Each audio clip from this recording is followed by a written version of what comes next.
위스키, 브랜디, 보드카, 이 술들의 차이점은 무엇일까요? 조니 워커, 잭 다니엘, 발렌타인, 산토리는 같은 위스키일까요?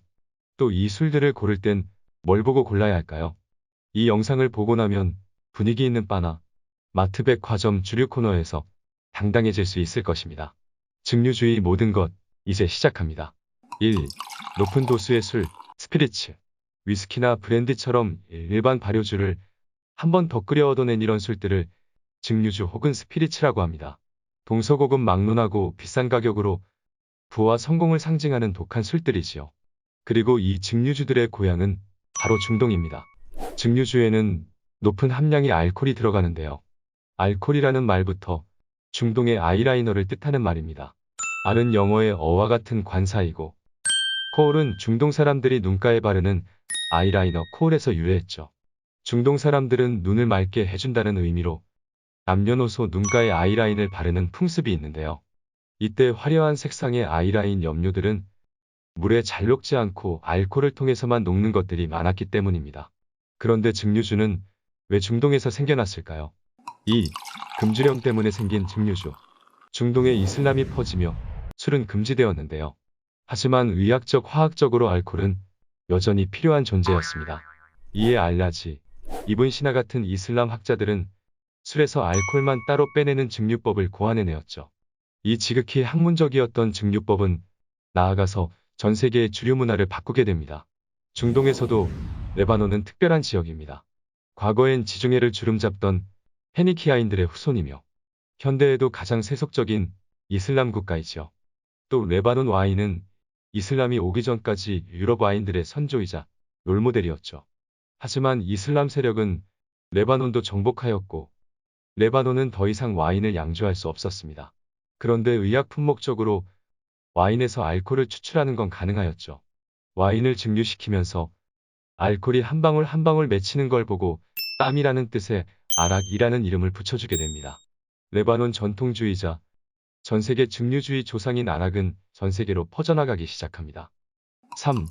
동양의 증류주, 고량주와 소주. 유럽의 근대화 이전, 중국과 중동은 전세계 물류의 시작과 끝이었습니다. 육상 실크로드와 해상 실크로드를 통해 이 증류 기술은 널리 퍼져나가지요.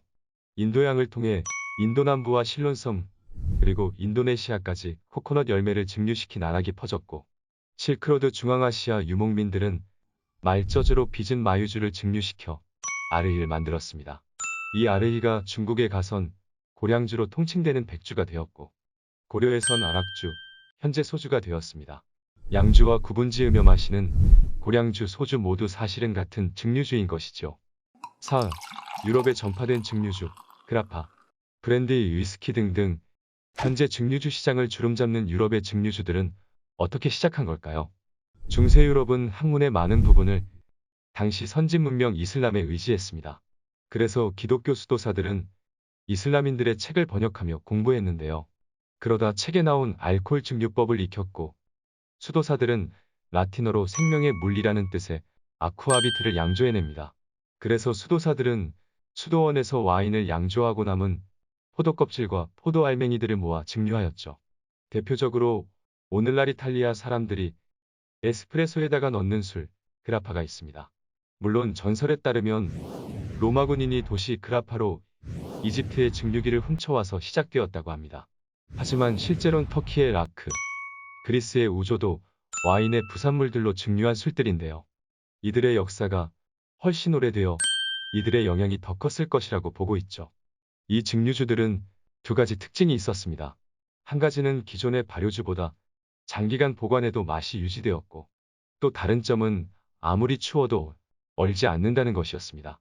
와인이 남아돌던 프랑스에선 와인의 장기간 보관을 위해 브랜디가 생겨났고, 추운 영국과 러시아에서는 얼지 않는 술, 위스키와 보드카가 태어납니다. 끝까지 봐주셔서 감사합니다. 구독과 좋아요는 영상 만드는데 큰 힘이 됩니다.